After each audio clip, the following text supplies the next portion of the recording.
Hey everyone, this is Ellie Mae with Silhouette Secrets Plus, and I have another project that I created with this 3D Flower Flamingo file that I wanted to share with you. You can check the links in the description below for additional information and a couple other projects that I created with this file. I'm going to take this Flower Flamingo and instead of paper piecing together, I am going to create a print and cut.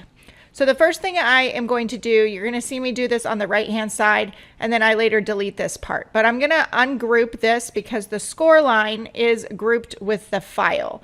So I do not want that because I'm going to change this to a print and cut and choose cut edge. If I do that without ungrouping the score line, it is not going to cut the score line. So I needed to ungroup the file. I'm going to delete that side and select the entire left side and make a copy. So I'm duplicating it, and then I'm going to flip it horizontal so it is an exact replica of that side and will match when I print this out and cut it. So then I am just duplicating the design, and I'm going to make 3 of these. I might as well print as many as I can on this sheet of paper. So I will end up with 3 fabulous flamingos. I'm going to send this to print, and I am using photo glossy paper. Once that was printed, I then placed it in the top left corner of my Silhouette cutting mat and loaded it into the Cameo 5. Now you can see here, if I send it as is, it's going to cut all those little pieces out. I do not want that.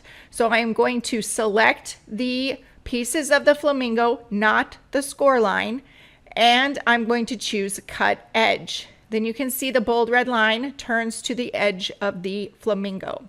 I'm going to send this to cut with the Cameo 5, and if you hold your cutting mat up while it registers, it's going to keep your cutting mat completely flat and it will not bow up in the middle. That can help you when it's reading registration marks.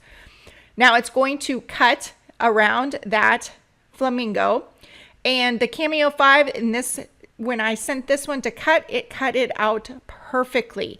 I had been having a few issues where it was an off cut, and I realized that my mat was not being completely flat when it was reading, which can cause the optical eye to bounce off of the material, especially with glossy material.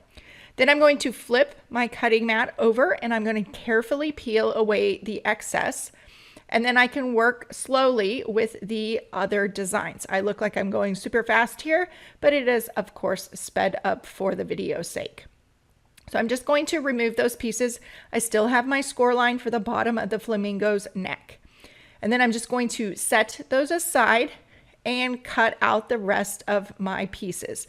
Click back on the design tab, and then I'm going to take my flower pieces and I'm going to cut those out now. So I'm going to copy those and just paste those on a new design mat that's not set up for the print and cut.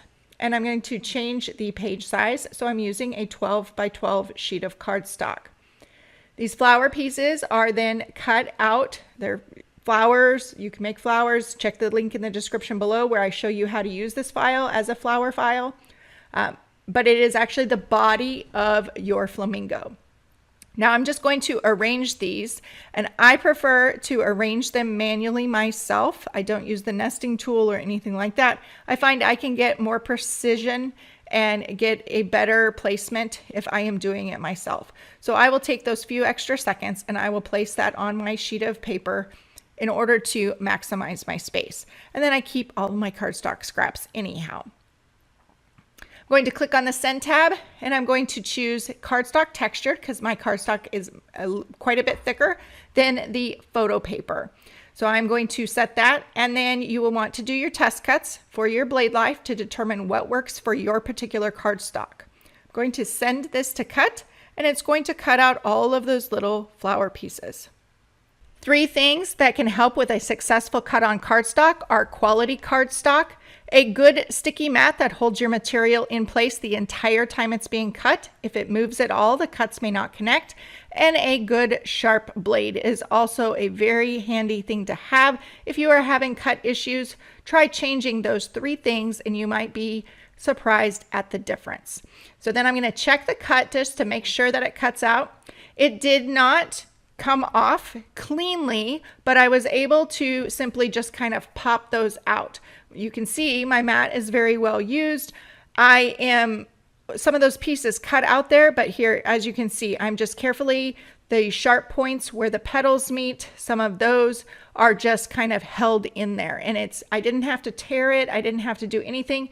You can take a pair of sharp precision tip scissors if you do have any little spots that did not cut completely. Or where the cardstock kind of tore. It really depends on your cardstock and the cut settings that you are using. So it didn't take me any time at all just to do this, and it was not a wasted cut. I wasn't going to crumple this up and throw it away because I can work with this.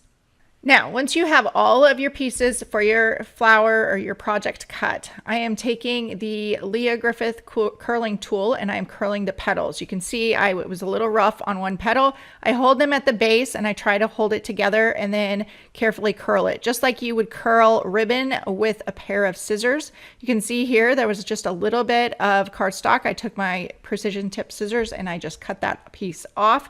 And then I'm just curling those flowers or the base of your flamingo file in order to give it some body and some dimension for when we go to put this flower or this piece together. And then I'm going to take a curling tool. This is a paper quilling tool is what it's really called. And I am just going to roll that up and then add that in there. I added the second piece on using a little bit of hot glue, and it's a tight curl. So then I let it relax and unrolled that a little bit so we can put the rest of the flamingo together. So now I have all the pieces. I am going to simply put this together. You want to line the hearts up when you are making either the flamingo or the swan file. I will have links in the description for both of those. Make sure you have an extra glue stick on hand. I had to run and grab one of those in order to finish it because my glue gun would not work properly. You can see me adjusting that as I go along to get it flowing again. And then I'm just going to continue to add all those little pieces, and with the little petal that fell off, I can just simply add a little dot of glue and add that on. It's going to be covered up by the other parts of the flower on top or the flamingo part as well. Now, in this case, with this one, I had already created several of these, so I knew how it went together. You want to roll that, and you want it to be able to fit on the bottom of the flamingo. So you're going to thread the flamingo through that, and then you can glue that together and then add glue to the bottom of the flamingo section and press that down into the center of your flower. Then you can add a little bit of glue and fluff out the edges of your center for your flamingo body. So I'm just going to glue that down very carefully and not burn myself. And then I have my entire flamingo file. So here is a look at the 3 fabulous flamingos I created with print and cut. You do have options in the Silhouette Studio software. If you do not want to paper piece a project together, you can simply turn it into a print and cut. All of the information is linked in the description below. Thanks for joining me. Let me know if you have any questions. Have a great day.